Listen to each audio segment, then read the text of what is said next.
TV news కు స్వాగతం. ముందుగా ముఖ్యాంశాలు. 26లోగా తెనాలి సబ్ డివిజన్ రైతాంగ వివరాలు, రైతు కూలీల వివరాలు, పూర్తి డేటా డిఏఓకు అందజేస్తాం. ఏడీఏ ఉషారాణి. వైభవంగా కొనసాగుతున్న శ్రీ వాసవి మాత జయంతి ఉత్సవాలు. తెలంగాణ తరహాలో ఏపీలో కూడా మల్టీప్లెక్స్ థియేటర్లు సైతం మూతపడనున్నాయి. మా ఏపీ అధ్యక్షులు దిలీప్ రాజు ఆవేదన. మారుతున్న కాలమాన పరిస్థితులకు అనుగుణంగా ఆహారపు అలవాట్లలో పెనుమార్పులు చోటు చేసుకుంటున్నాయని, ఒకనాటి దంపుడు బియ్యం వినియోగం నేటి ఆధునిక యుగంలో ఆహారపు అలవాటుగా మారటానికి ప్రధాన కారణం ప్రజలకు తమ ఆరోగ్యం పట్ల శ్రద్ధ పెరగడమేనని మాజీ మంత్రి ఆలపాటి రాజేంద్ర ప్రసాద్ అన్నారు. స్థానిక గంగన్నమ్మపేటలో కేవలం దంపుడు బియ్యం విక్రయం కోసం ఏర్పాటు చేసిన దంపుడు బియ్యం విక్రయశాలను శనివారం మాజీ మంత్రి ఆలపాటి రాజేంద్ర ప్రసాద్ ముఖ్య అతిథిగా పాల్గొని ప్రారంభించారు. ఈ సందర్భంగా ఆలపాటి రాజేంద్ర ప్రసాద్ మాట్లాడుతూ వినియోగదారులకు మెరుగైన సేవలు అందించే వ్యాపారాభివృద్ధిని సాధించాలని నిర్వాహకులకు అభినందనలు తెలిపారు.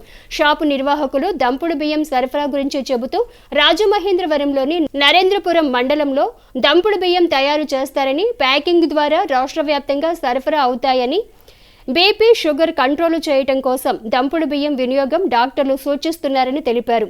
కార్యక్రమంలో మహమ్మద్ ఖుద్దూస్, డాక్టర్ వేమూరి శేషగిరావు, కిరాణా షాపుల అసోసియేషన్ అధ్యక్షులు గుర్రం శంకర్రావు, కోశాధికారి వక్కలగడ్డ సుబ్రహ్మణ్యం, కొల్లిపర ప్రభాకర్, గోనుగుంట్ల శ్రీనివాసరావు తదితరులు పాల్గొన్నారు.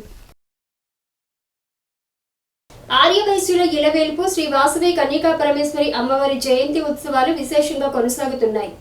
ఆర్యవైశ్యుల ఇలవేల్పు శ్రీ వాసవి కన్యకా పరమేశ్వరి అమ్మవారి జయంతోత్సవ వేడుకలు విశేషంగా కొనసాగుతున్నాయి.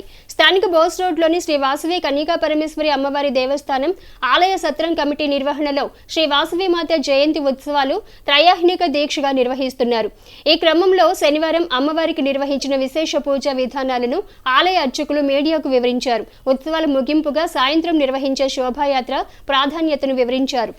తెనాలి పట్టణం బోస్ రోడ్లో వేయించేసినటువంటి శ్రీ వాసవి కన్యకా పరమేశ్వరి అమ్మవారికి దేవస్థానంలో వైశాఖ శుద్ధ దశమి వాసవి అమ్మవారి జయంతి ఉత్సవాన్ని పురస్కరించుకొని మరి ఈ రోజున అమ్మవారికి ఉదయాన్నే సుప్రభాత సేవ, అమ్మవారికి పంచామృత అభిషేకముతో అమ్మవారికి విశేషమైనటువంటి అర్చనాది కార్యక్రమాలు, అలాగే అమ్మవారికి విశేషమైనటువంటి కుంకుమార్చనాది కార్యక్రమము, అలాగే సామూహికంగా మహిళలందరి చేత కూడా కుంకుమార్చనాది కార్యక్రమాలు చేయించి అమ్మవారికి మూలమంత్ర హోమంతో మహామంగళ పూర్ణాహుతి, అలాగే వచ్చినటువంటి భక్తులందరికీ కూడా అన్నప్రసాద వితరణ కూడా జరుగుతున్నది. మరి సాయంకాలం 6 గంటలకు అమ్మవారి పురవీధుల్లో వివిధ రంగుల దీపాలతో అమ్మవారికి విశేషమైనటువంటి ఊరేగింపు జరుగుతుంది. కావున భక్తులందరూ కూడా ఈ యొక్క గ్రామోత్సవంలో పాల్గొని శ్రీ వాసవి కన్యకా పరమేశ్వరి అమ్మవారి యొక్క అనుగ్రహం పాత్ర కావాల్సిందిగా కోరుతున్నాము. వేసవి ఎండ తీవ్రత వల్ల బెంబేలెత్తుతున్న ప్రజలకు అనుకోని విధంగా కురుస్తున్న అకాల వర్షాలు కొంత ఉపశమనంగా మారిందనే చెప్పాలి. వేసవి ఎండ తీవ్రత వల్ల బెంబేలెత్తుతున్న ప్రజలకు అనుకోని రీతిగా కురుస్తున్న అకాల వర్షాలు కొంత ఉపశమనంగా మారిందని చెప్పాలి. పట్టణంలో గత 3 రోజులుగా ఏదో సమయంలో వర్షం పడుతూనే ఉంది. ఈ క్రమంలో వర్షపు నీరుతో సైడు కాలువలు పొంగి మురుగునీరుగా రోడ్లపైకి రావడంతో ప్రధానంగా బోస్ రోడ్లో కొన్ని లోతట్టు ప్రాంతాల్లో రోడ్లు తటాకాలుగా మారుతున్నాయి. మురుగునీరు, వర్షపు నీరు పొంగిన కాలువలు రోడ్లపైకి రావడంతో పాదచారులు, ద్విచక్ర వాహన చోదకులు కొంత ఇబ్బందులు ఎదుర్కోక తప్పడం లేదు. ఇదిలా ఉండగా వర్షం కారణంగా ఒక్కసారిగా శీతల పానీయాల విక్రయ కేంద్రాలు, కొబ్బరి బొండాల వ్యాపారాలు తగ్గి ఆర్థికంగా కొంత ఇబ్బందిని ఎదుర్కొంటున్నారు. ఎండాకాలంలో వర్షాలు పడుతున్నాయంటే వర్షాలు పడాల్సిన సమయంలో ఎండలు ఎక్కువగా ఉంటాయన్న భావన ప్రజల నుండి వ్యక్తమవుతోంది. వ్యవసాయ శాఖ పరంగా తెనాలి సబ్ డివిజన్లోని 3 మండలాల పరిధిలోని వ్యవసాయదారుల పూర్తి సమాచారం 24వ తేదీన తమకు అందజేయాలని తెనాలి వ్యవసాయ శాఖ ఏడీఏ ఉషారాణి సిబ్బందికి సూచించారు. శనివారం వ్యవసాయ శాఖ కార్యాలయంలో 3 మండలాల పరిధిలోని విఏఏ, విహెచ్ఏ, ఎంపీఈఓలకు ఏర్పాటు చేసిన సమావేశంలో విలేజ్ యాక్షన్ ప్లాన్ వివరాలు సేకరించే కార్యాచరణను ఏడీఏ ఉషారాణి వివరించారు. అనంతరం ఆమె మీడియాతో మాట్లాడుతూ సమావేశ ముఖ్య ఉద్దేశాన్ని వివరించారు. 3 మండలాల పరిధిలో గల రైతు భరోసా కేంద్రాల నుండి రైతులు, కౌలు రైతులు, రైతు కూలీల డేటాతో పాటుగా విత్తనాలు, ఎరువులు, పురుగు మందుల యాజమాన్య పద్ధతుల డేటా సేకరించడం జరుగుతుందన్నారు. ఈ నెల 26న డేటాను జిల్లా డిఏఓకు సమర్పించడమే లక్ష్యంగా పనిచేస్తున్నట్లు తెలిపారు. విలేజ్ యాక్షన్ ప్లాన్ అనేది ఇంతకుముందు మనం గతంలో తయారు చేస్తూ ఉండేవాళ్ళం, కానీ ఇప్పుడు ఆర్బీకే లెవెల్ యాక్షన్ ప్లాన్ అనేది ఆర్బీకే స్థాయిలో ఉన్నటువంటి పర్సన్ తయారు చేయాల్సినటువంటి ఆవశ్యకత ఉంది.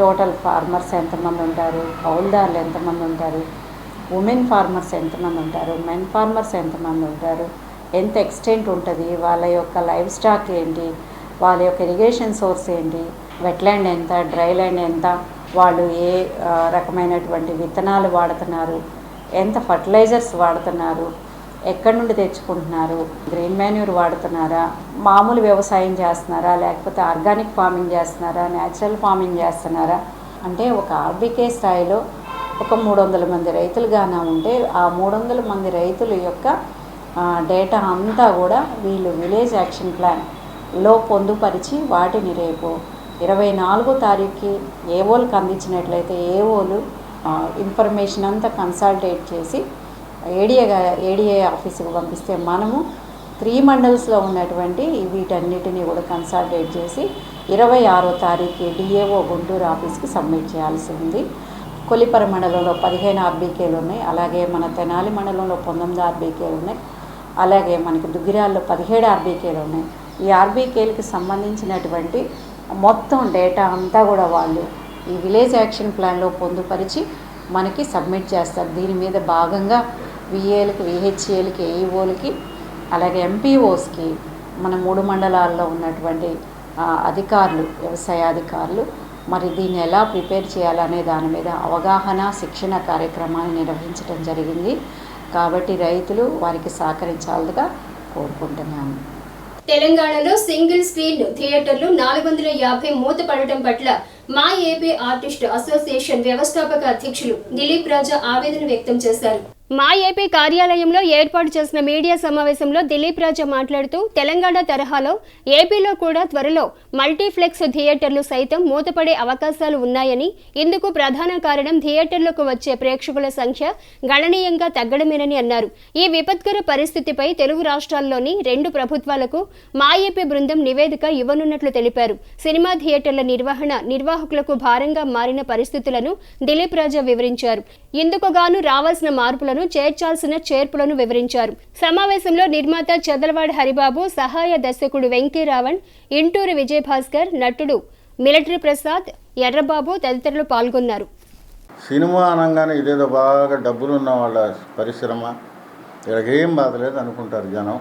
కానీ నిజం ఏంటంటే ఈ రోజున సినిమా హాళ్ళల్లో కనీసం కరెంటు ఖర్చులు, అలాగే సినిమా హాళ్ళల్లో పనిచేసే వాళ్ళ జీతాలు కూడా చెల్లించాలని పరిస్థితుల్లో 450 థియేటర్లు, సింగిల్ స్క్రీన్ థియేటర్లు తెలంగాణలో మూతపడ్డాయి. తెలంగాణలోనే మూతపడ్డాయని మనం సంకలెగరేసుకోవడానికి కుదరదు. మన ఆంధ్రప్రదేశ్లో కూడా చాలా థియేటర్లు మూతపడ్డాయి సింగిల్ స్క్రీన్లు. ఒక్కసారి గతంలో పరిస్థితులు కానీ మనం బేరీజు వేసుకుంటే మన తెనాలి పరిస్థితే చూద్దాం. ముందు దాదాపు సగానికి పైన థియేటర్లు తెనాలిలోనే మూతపడ్డాయి. కారణం ఏంటి? వాళ్ళకి వ్యాపారంగా సక్రమంగా ఉన్న పరిస్థితుల్లో కనీస ఖర్చులు ఒక షో వేయటానికి ఒక రోజుకి ఇక్కడ తెనాలి ఇలాంటి సిటీల్లో 10 నుంచి 12,000 మెయింటెనెన్స్ ఖర్చు అవుతుంది. అదే హైదరాబాద్లో అయితే 18 నుంచి 20,000 ఖర్చు అవుతుంది. ఈ 10 నుంచి 12,000 కూడా ఖర్చు రాక థియేటర్లు మూతపడిపోతున్నాయి. అది ఎలాంటి మనిషికైనా కానీ వినోదం చాలా అవసరం. వినోదం అనేది జీవితంలో కంపల్సరీ అయిన అంశం. ఇలాంటి అంశాన్ని మనకి దూరం అయిపోయింది.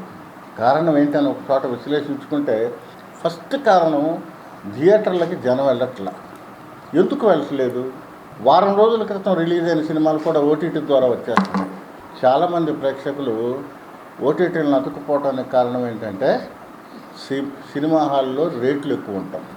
సినిమా హాలు ఎందుకు రేటు ఎక్కువ ఉన్నవి అంటే నిర్మాణ వ్యయం ఎక్కువైంది అంటుంది.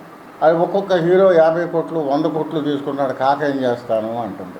థియేటర్లో హీరో గారిని వెళ్ళి ఏంటి నువ్వు 50 కోట్లు 100 కోట్లు అడుగుతున్నారు హీరో గారు అంటే, మా వల్లే కదా, మా బొమ్మలు చూసే కదా 2 రోజులు కలెక్షన్స్ వస్తున్నాయి, మేము తీసుకుంటే నీకు బాధ ఏంటి అని అంటున్నారు వాళ్ళు. ఇలా ఒకదానితో ఒకదానికి సంబంధం ఉన్నాయి. What we are on behalf of Movie Artists Association Andhra Pradesh, what we are appealing to the government of Andhra Pradesh and government of Telangana, please take proper action. సినిమాని బ్రతికించడానికి ఏం చేయాలి, సినిమాని రక్షించడానికి ఏం చేయాలి, ఎలాంటి కార్యాచరణ పద్ధతి పెడితే సినిమా బతుకుతుంది, ఎలాంటి కార్యాచరణ పద్ధతి పెడితే సినిమా హాళ్ళు మళ్ళీ మామూలుగా జనంతో కిటకిటలాడతాయి. ఈ దిశగా రెండు ప్రభుత్వాలు ఆలోచించాలని నేను మా ఏపీ తరఫున చేతులు జోడించి మరీ మనవి చేస్తున్నా. శ్రీకృష్ణదేవరాయలు గారి కాలం నుంచి కూడా వినోదానికి పెద్ద పీట వేసిన సంస్కృతి మంది, సంస్కారం మంది. కాబట్టి వినోదం గొంతు నులిమేయొద్దు. కాబట్టి వినోదాన్ని పండించే వాళ్ళకి మీరు సాగించేయండి, వినోదాన్ని అందించే వాళ్ళకి మీరు చేయూతగా ఉండండి అని మనవి చేసుకుంటున్నా. Thank you. సాధారణ ఎన్నికల కోడ్ జూన్ 6వ తేదీ వరకు అమలులో ఉన్నందున శ్రీ వాసవి మాత సత్రం కమిటీ సర్వసభ్య సమావేశం వాయిదా వేసినట్లు కమిటీ ముఖ్యులు మద్దాళి శేషాచలం పేర్కొన్నారు. శనివారం శ్రీ వాసవి కన్యకా పరమేశ్వరి అమ్మవారి ఆలయ ప్రాంగణంలో ఏర్పాటు చేసిన మీడియా సమావేశంలో శేషాచలం మాట్లాడుతూ ఈ నెల 19వ తేదీన నిర్వహించనున్న శ్రీ వాసవి మాత ఆలయ సత్రం కమిటీ సర్వసభ్య సమావేశం వాయిదాకు గల కారణాలను వివరించారు. మరో సభ్యుడు municipal vice chairman Malepati Hariprasad మాట్లాడుతూ సాధారణ ఎన్నికల కోడ్ కారణంగా పోలీసు శాఖ సూచనల మేరకు 19న సత్రం కమిటీ సమావేశం వాయిదా వేస్తున్నట్లు తెలిపారు.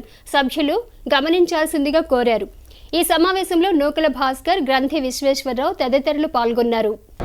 ఈ నెల 19వ తారీఖు ఆదివారం శ్రీ వాసవి కన్యకా పరమేశ్వరి దేవస్థానం కమిటీ సర్వసభ్య సమావేశం జరుగునని అందరికీ కూడా సర్వసభ్య సమావేశంలో ఉన్నటువంటి మెంబర్లందరికీ కూడా లెటర్ ద్వారా మీ అందరికీ తెలియజేయటం జరిగినది. ఈ సర్వసభ్య సమావేశం మీద వాట్సాప్ల్లో, ఫేస్బుక్ల్లో, పత్రికల ద్వారా రకరకాలుగా కామెంట్స్ రావడం జరిగినది. ఈ కామెంట్స్ అలా మన పోలీసు వారికి కూడా వెళ్ళటం మూలాన ఆ పోలీసు వారు సత్రం కమిటీ వారికి ఫోన్ చేసి మీరు సర్వసభ్య సమావేశం పెట్టుకున్నారంట కదా, ఇది ఎలక్షను మన జరిగినటువంటి 13వ తారీఖు జరిగినటువంటి ఎలక్షన్ కోడ్ ఈ నెల వచ్చే నెల 6వ తారీఖు దాకా ఉంది కాబట్టి ఈ కోడు అయ్యే వరకు కూడా ఎటువంటి సర్వసభ్య సమావేశాలు పెట్టకూడదని ఇంటిమేషన్ చేయటం జరిగినది. మేము ఆల్రెడీ సర్వసభ్యులందరికీ కూడా మేము లెటర్ ద్వారా ఇంటిమేషన్ ఇచ్చాము. మేము డేట్ ఫిక్స్ చేసుకొని పెట్టుకున్నాం కాబట్టి ఈ సంగతి కోడ్లో పెట్టకూడదని మాకు తెలియదు కాబట్టి మాకు అవకాశం ఇవ్వవలసింది. కానీ ఆ పోలీసు వారిని మేము దేవస్థానం సత్రం కమిటీ తరఫున రిక్వెస్ట్ చేయడం జరిగింది. అది మేము పై ఆఫీసర్లకు కనుక్కొని అవకాశం ఉన్నది లేనిది చెబుతానన్నారు. అలా జరిగి 2 రోజులైంది. ఇవాళ ఉదయం 1 గంటకి సెక్షన్ 149 సిఆర్పి నోటీస్ ప్రకారం ఈ ప్రక్క మాధ్యమ దాఖలుదారులైనటువంటి మీకు తెలియజేయనిది ఏమనగా శ్రీ వాసవి కన్యకా పరమేశ్వరి దేవస్థానం సత్రం కమిటీ సర్వసభ్య సమావేశం 19/5/2024 తేదీన జరుపుకొనుటకు మీరు నిర్ణయించుకొని ఉన్నారు. కానీ ప్రస్తుతం జనరల్ ఎన్నికలు 2024 ఎన్నికల నిబంధనల అమలులో ఉన్నందున శాంతి భద్రతలకు ఎటువంటి ఆటంకం కలగకూడదని మీటింగులు కానీ సమావేశాలు కానీ చేయకూడదని ఎన్నికల నిబంధనలు అయిపోయిన తర్వాత మీ యొక్క సర్వసభ్య సమావేశం జరుపుకొనవలసినదిగా తెలియజేయటమైనది. ఇందుకు విరుద్ధంగా ప్రవర్తించిన ఎడల మీపై పోలీసు వారు తీసుకున్న చట్టపరమైన చర్యలకు బాధ్యులవుతారని నోటీసు ద్వారా మాకు తెలియజేయటం జరిగినది. కాబట్టి ఈ దేవస్థానం సత్రం కమిటీ సర్వసభ్యులందరికీ కూడా ఈ పత్రికా ముఖంగా ఈ నోటీస్ ద్వారా మీ అందరికీ తెలియజేయటం జరుగుతున్నది. ఇది ఈ విధంగా జరిగినందుకు మేము చింతిస్తున్నాం. శ్రీ వాసవి కన్యకా పరమేశ్వరి దేవస్థానం సత్రం కమిటీ మీటింగు రేపు జనరల్ బాడీ మీటింగ్ చేయడం జరిగింది. దానికి 19/5/2024 తేదీన ఈ కార్యక్రమం చేయాలని కమిటీ సభ్యులందరూ నిర్ణయం తీసుకోవడం జరిగింది. ఈ కార్యక్రమం చేయడానికి ఎలక్షన్ కోడ్ అడ్డం రావటం వలన ఈ కార్యక్రమాన్ని ప్రస్తుతం వాయిదా వేయటం జరుగుతుంది. మరి కమిటీ సభ్యులందరూ కూడా సర్వసభ్యుల సమావేశానికి వచ్చే సభ్యులందరూ కూడా దీన్ని గమనించుకొని ఈ కార్యక్రమం ప్రస్తుతం పోస్ట్ పోన్ చేయడం జరిగింది. సర్వసభ్యులందరూ కూడా గమనించుకోవాల్సిందిగా కోరుతున్నాం. కమ్యూనిస్టు సీనియర్ నాయకుడిగా ధూళిపాళ్ల సుబ్బారావు తమ జీవిత కాలం పార్టీ సిద్ధాంతాలకు అనుగుణంగా సమాజ హితోభిలాషిగా సేవలు అందించాలని సిపిఎం పార్టీ రాష్ట్ర కార్యదర్శి వి శ్రీనివాసరావు సుబ్బారావుకు ఘనంగా నివాళి అర్పించారు. కొల్లూరు మండలం అనంతవరం గ్రామంలో శనివారం గత నెలలో మృతి చెందిన సీనియర్ కామ్రేడ్ ధూళిపాళ్ల సుబ్బారావు సంతాప సభను నిర్వహించారు. సిపిఎం పార్టీ శాఖ కార్యదర్శి బొనిగల సుబ్బారావు అధ్యక్షతన జరిగిన సంతాప సభలో సిపిఎం పార్టీ రాష్ట్ర కార్యదర్శి వి శ్రీనివాసరావు, రాష్ట్ర కార్యదర్శి వర్గ సభ్యులు డి రమదావిలు ప్రధాన వక్తులుగా ధూళిపాళ్ల సుబ్బారావు పార్టీకి అందించిన సేవలను స్మరించుకుని నివాళి అర్పించారు. తొలుత సుబ్బారావు స్మారక స్తూపం వద్ద జెండా ఆవిష్కరించి సుబ్బారావు చిత్రపటానికి పూలమాలలు సమర్పించి నివాళి అర్పించారు. కార్యక్రమంలో పార్టీ బాపట్ల జిల్లా కార్యదర్శి సిహెచ్ గంగయ్య, గుంటూరు జిల్లా కార్యవర్గ సభ్యులు వై నేతాజీ, అమ్మ నేత్ర అవయవదాన ట్రస్ట్ అధ్యక్షులు గంజి ఈశ్వరలింగం, పార్టీ నాయకులు P Narasimharao, N Koteswararao, T Krishnamohan, K Nataraj, B Augustine, T Suresh, M Sambareddy, J Sudhakar తదితరులు పాల్గొన్నారు.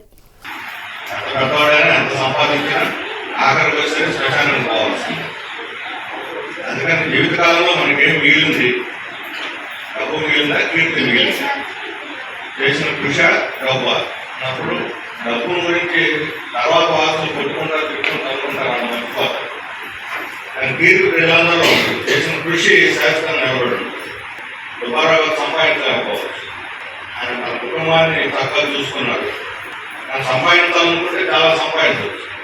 అన్నింటిని వదులుకొని కమ్యూనిస్ట్గా రావడం, దానికోసం నిలబడటం, దాన్ని ఆచరించడం అనేది ఈరోజు కమ్యూనిస్టుగా ఒక గొప్ప విషయం. ఏ కమ్యూనిస్టు ఆదర్శాన్ని సుబ్బారావు గారి జీవితాంతం పాటించారో ఆ కమ్యూనిజానికి భవిష్యత్తు ఉందా లేదా అనేటువంటి అనుమానం చర్చ జరుగుతుంది. కానీ కమ్యూనిజం అనేది ఒక సభ్యులే చర్చేది కాదు, తనంతరం తాను చర్చలు పడగలి. సమాజంలో అసమానతలు ఉన్నంత కాలం, ఉన్నవాళ్ళు లేనివాళ్ళు అసమానతలు ఉన్నంత కాలం కమ్యూనిస్ట్ పార్టీకి అవసరం, అవకాశం ఉంటుంది. కార్యకర్తలుగా పనిచేసేటటువంటి వాళ్ళకి ప్రతి సంవత్సరం బట్టలు పంపించాలి.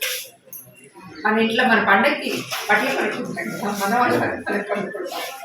కానీ కమ్యూనిస్ట్ పార్టీలో పనిచేసే కార్యకర్తలకి బట్టలు పంపించడం అనేది తన బాధ్యత. ఎంతమంది చేస్తారు? ఎందుకంటే ఎక్కువ వనరులు ఉన్నా చాలా మందికి ఈ పని చేయగలరా, అందరూ ఆలోచించగలరా? వెనకటి రోజుల్లో కమ్యూనిస్టులు, చాలా పేదరికంలో ఉన్న కమ్యూనిస్టులు కూడా, కమ్యూనిస్ట్ అభిమానులు, కమ్యూనిస్ట్ పార్టీ సభ్యులు ఇంట్లో వండుకునేటప్పుడు ఆ ఎసిడ్లో వేసే బియ్యంలో గుప్పెడు బియ్యం తీసి పక్కన పెట్టేవాళ్ళట. ఒక సంచిలో పోసి నెలసరి మీటింగ్ జరిగేటప్పుడు తీసుకెళ్లి ఆ సంచిలో బియ్యం ఆ పార్టీకి ఇచ్చేవాళ్ళట, పార్టీ కార్యక్రమం. అంటే తనకున్నంతలోనే అందరి కోసం ఏం చేయగలిగితే అది చేసే ఒక సత్సాంప్రదాయం. ఇలాంటి సత్సాంప్రదాయాన్ని ఆయన 100 ఏళ్లు పాటించారు.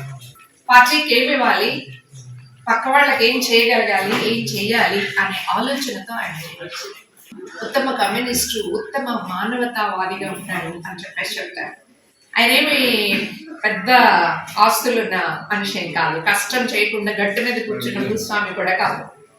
ఆయన కూడా పొలంలో ఇది కష్టం చేసేటటువంటి మనిషి. వ్యవసాయ కూలీ పోరాటాలంటే ఊళ్ళల్లో రైతులకి కూలీలకు పెద్ద యుద్ధమే, అదేం చిన్న విషయం కాదు. ఓ పెద్ద కూలి పోరాటం.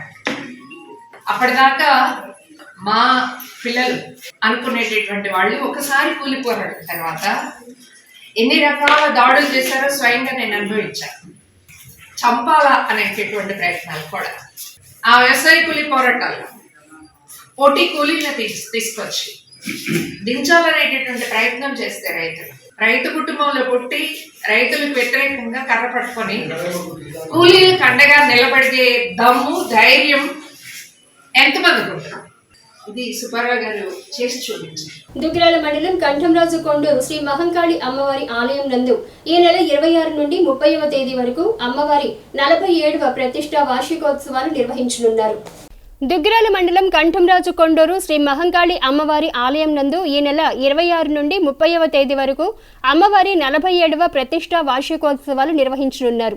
ఈ సందర్భంగా వచ్చిన భక్తులకు 5 రోజుల పాటు వివిధ అలంకారాల్లో అమ్మవారు దర్శనమివ్వనున్నారు.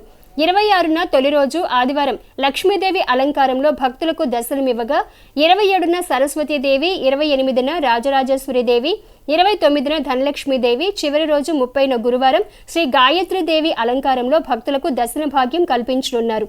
అదే రోజు సాయంత్రం 3 గంటల నుండి అమ్మవారి విశేష అలంకారంలో చిలువూరు, కంఠంరాజు కొండూరు, మంచికలపూడి గ్రామాల్లో సన్నాయి మేళం, తాషా బాకాలతో గ్రామోత్సవం జరుపనున్నారు. ఈ కార్యక్రమానికి భక్తులు విశేషంగా పాల్గొని తీర్థ ప్రసాదాలు స్వీకరించాలని ఆలయ అధికారులు తెలిపారు. ఈ సందర్భంగా శనివారం అర్చకులు తారకనాథ్ మాట్లాడారు. శ్రీ మహంకాళి అమ్మవారి దేవస్థానం కంఠమరాజు కొండూరు, దుగ్గిరాల మండలం కంఠమరాజు కొండూరు గ్రామ పలిమేరులో వేంచేసి ఉన్న మహంకాళి అమ్మవారి దేవస్థానం నందు 27వ ప్రతిష్టా వార్షికోత్సవాలు జరుగుతున్నవి. క్రోధినామ సంవత్సరం వైశాఖ బహుళ పంచమి ఆదివారం నుండి వైశాఖ బహుళ దశమి గురువారం వరకు, అనగా 25/5/2024 నుండి 30/5/2024 వరకు అత్యంత వైభవంగా జరగబడుతున్నది.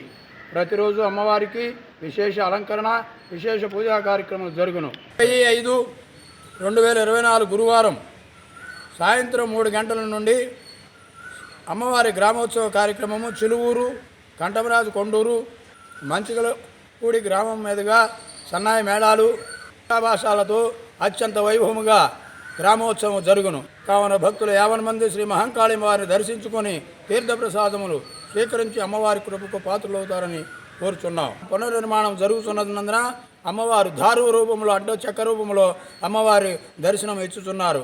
కావున భక్తులు 50 మంది సహకరించి అమ్మవారిని దర్శించి ధరించి మీ యొక్క కోరికలు విన్నవించుకొని అమ్మవారి కృపకు పాత్రలవుతారని ప్రార్థించుతున్నాం. దివి హాస్పిటల్ నిర్వాహకులు సామాజిక సేవలో భాగంగా అన్నదాన సేవను ప్రోత్సహించడం ఉదాహరణమని యోగాచార్య ఎం రమణయ్య అన్నారు. దేవి హాస్పిటల్ నిర్వాహకులు సామాజిక సేవలో భాగంగా అన్నదాన సేవను ప్రోత్సహించడం ముదావహమని యోగాచార్య ముద్దభక్తుని రమణయ్య అన్నారు. స్థానిక బురిపాలెం రోడ్లోని మహాత్మా సేవాశాంతి ఆశ్రమంలో శనివారం దేవి హాస్పిటల్ నిర్వహణలో సంతు రాజగోపాల్ వితరణతో ఆశ్రమ వృద్ధులకు అన్నప్రసాద వితరణతో పాటుగా పండ్లు పంపిణీ చేశారు. కార్యక్రమాన్ని ప్రారంభించిన యోగాచార్య ఎం రమణయ్య మాట్లాడుతూ దేవి హాస్పిటల్ నిర్వహణకు సామాజిక సేవలను వివరిస్తూ నిర్వాహకులకు అభినందనలు తెలిపారు. కాగా ఆశ్రమంలో బ్రహ్మంగారి జయంతిని పురస్కరించుకుని ప్రత్యేక పూజలు నిర్వహించారు. కార్యక్రమంలో ఆశ్రమ వృద్ధులు, దేవి హాస్పిటల్ సిబ్బంది పాల్గొన్నారు.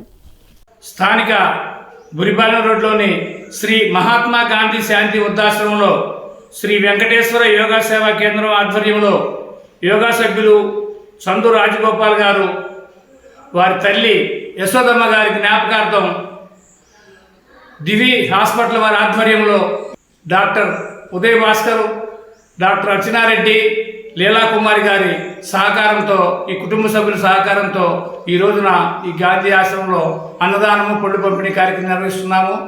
యోగా సభ్యులు అనేక సేవా కార్యక్రమాలు చేస్తూ ఉంటారు. దాంట్లో భాగంగా ఈ రోజున ఇక్కడ ఈ కార్యక్రమం చేస్తున్నాము. దివి హాస్పిటల్ వారు ప్రతిరోజు కూడా హాస్పిటల్ దగ్గర చల్లని మజ్జిగ, ప్రతిరోజు కూడా ఈ ఎండాకాలం వేసవకాలం పాఠశాలలకి వారు చల్లటి మధ్య కూడా ఈ 2 నెలలు ఎండాకాలం అంతా కూడా ఇస్తున్నారు. గ్రామాల్లో, పల్లె గ్రామాల్లో మెడికల్ క్యాంపులు పెట్టి మందులు ఉచితంగా ఇవ్వటం, ఆపరేషన్లు చేయటం, ఇట్లా సేవ చేస్తున్నారు. ఇంకా అనేక సేవా కార్యక్రమాలు చేయాలని కోరుకుంటున్నాము. ఇవాళ బ్రహ్మంగారి ఆరాధన ఉత్సవాలు జరుగుతున్నాయి. పొద్దున్నే ఇక్కడ ప్రత్యేకమైన పూజలు చేశారు. వార్తలు ముగించే ముందు ముఖ్యాంశాలు మరోసారి. 26లోగా తెనాలి సబ్ డివిజన్ రైతాంగ వివరాలు, రైతు కూలీల వివరాలు, పూర్తి డేటా డిఏఓకు అందజేస్తాం. ఏడీఏ ఉషారాణి. వైభవంగా కొనసాగుతున్న శ్రీ వాసవి మాత జయంతి ఉత్సవాలు. తెలంగాణ తరహాలో ఏపీలో కూడా మల్టీప్లెక్స్ థియేటర్లు సైతం మూతపడనున్నాయి. మా ఏపీ అధ్యక్షులు దిలీప్ రాజు ఆవేదన. హెచ్సివి న్యూస్ ను ప్రేక్షకులు యూట్యూబ్ లో తెనాలి హెచ్సివి న్యూస్ అని టైప్ చేసి సబ్స్క్రైబ్ చేసి వీక్షించవచ్చు. హెచ్సివి న్యూస్ సమాప్తం. నమస్కారం.